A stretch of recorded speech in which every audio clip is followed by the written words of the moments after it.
It's wonderful to see you, Gandalf! All roads lead to Mordor. 25 years ago, The Lord of the Rings became the default sound of epic fantasy. And once something becomes the rule, it's hard to escape. The Lord of the Rings sound defined the genre. The common view is that Lord of the Rings set what epic fantasy music should sound like, and since then, everything sounds the same. The Lord of the Rings has over 13 hours of music composed by Howard Shore. Become part of our family, part of our team on this film, and he is totally devoted to somehow give the music a cultural significance. Now, Shaw had unprecedented access to early cuts as well as years to compose the full score, while on most movies, film composers get like 6 weeks. Director Peter Jackson's love of music meant that he viewed it as a storytelling tool that requires as much care as any other part of the movies. More so than just scoring the film, I wanted the music to reflect Tolkien. I wanted the music to also bring the world of Middle-earth to life. Because the Lord of the Rings trilogy became such a cultural phenomenon, the music helped to reinvigorate the fantasy genre. While, in the past it was sometimes viewed as silly, whimsical stories with dragons and witches, Lord of the Rings changed all of that. The music had a massive role in presenting the story as if it were real, with the grandeur and pomp of historical movies. Okay, so what we'll do with the movie is we will pretend that this is history, just as if we were making an ancient Roman film or making Braveheart, about Sir William Wallace, Music has the power to build the illusion because with choirs, Celtic-inspired themes, horns and drums, it creates familiarity in our minds, now often subconsciously.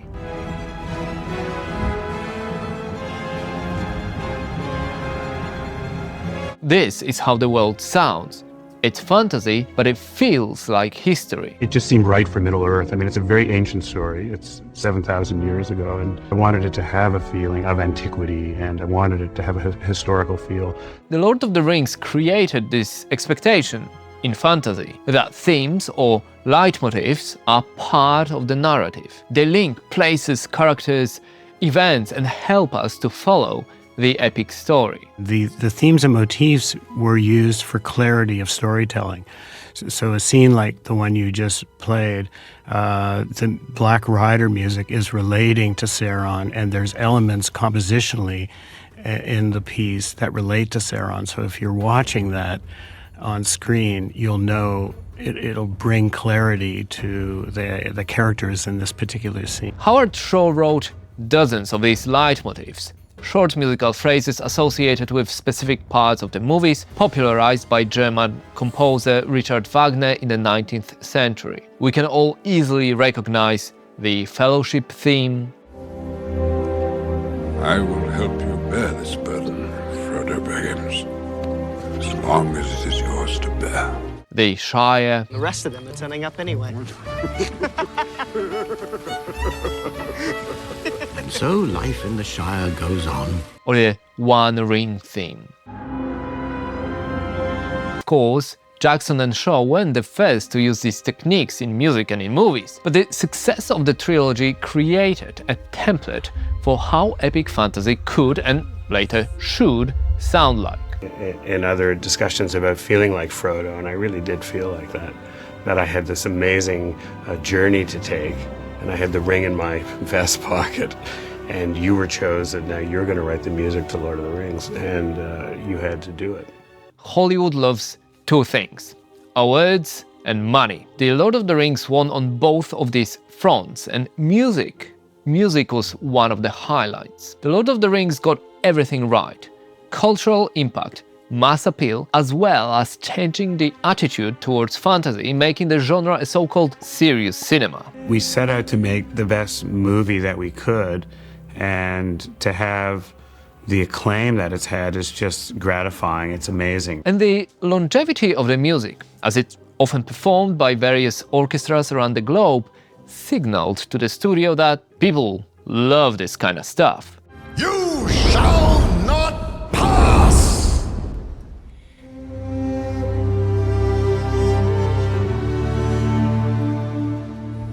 meaning they had a clear template they could follow in the future for similar productions. Because, yeah, Hollywood loves awards and money, but what they hate is the risk. Hence why we get so many sequels, remakes, and, franchises. When a movie becomes a beloved success, the studios want more.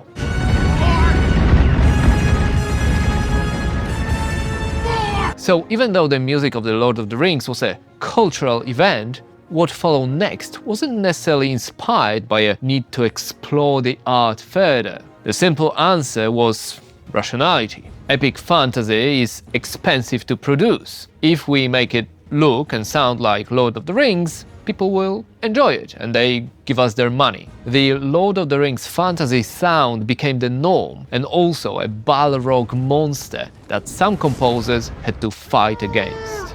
Shall not pass! The movie industry thrives on imitation and music is part of it. The rationale is not just about the safe bet though. When a new idea or approach gets popular, people want more of it. It then becomes a trend, then a template, then a canon pressure, a part of fan culture.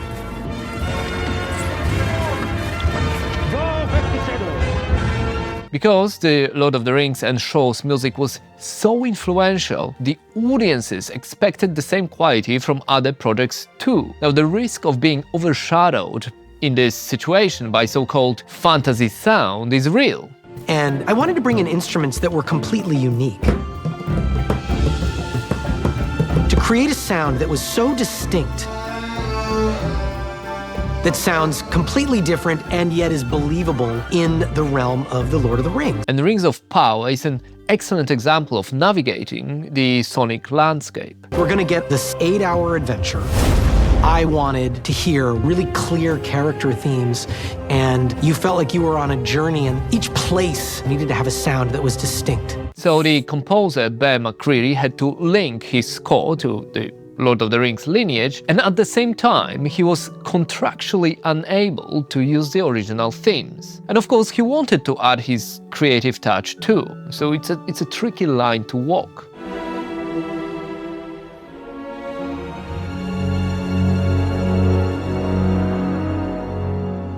The Chronicles of Narnia is a good example of following in the Lord of the Rings footsteps, because it was dubbed as live-action epic fantasy, and it featured a big orchestral score with choirs and leitmotifs. Of the children, Peter and Lucy have distinctive themes. Peter, because he's going to become very heroic later on, and Lucy really because she's so adorable, and her character is the more inquisitive, and she's the first to go to Narnia. They had the same approach to making fantasy sound like history.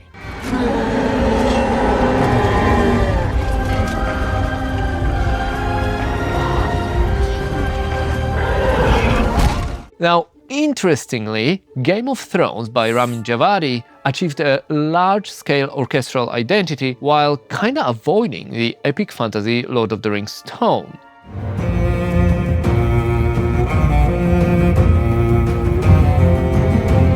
It's clear that while the influences were there, they went for an even more serious historical sound. The one key word they said to me was, can you make this a journey? Like a lot of our characters, they travel, the families, they separate, they meet up again. And love it or hate it, The Witcher, especially in the first season, also achieved a distinct fantasy sound with Slavic influences and folk elements, giving the series a different European flavor. We decided early on that we needed to craft specific themes for characters. Like we had a specific theme for Geralt, one for Yennefer, one for Ciri, and for Nilfgaard. And this shows that post-Lord of the Rings fantasy sound can be unique, but also fit into these certain expectations. Unfortunately, tight deadlines and studio pressure reinforce a copy-and-paste approach, especially when directors use temp scores, music from other movies that they place under the first cut, and then they often get married to the sound and expect the composer to mimic it. Avoiding cliché traps is difficult when a shadow of Mordor looms large.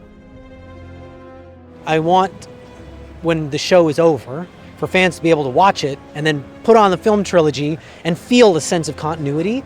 I want to do my part to make that happen. But that also means there's material that has to be generated. When we talk about creative stagnation in fantasy music, the composers often get flack for that. But it's not their lack of imagination that it's at fault here. The system rewards recognizable sound, look, and feeling. And while the Lord of the Rings music became one to rule them all, it may be time to throw it into the fires of the Mountain of Doom. Sam.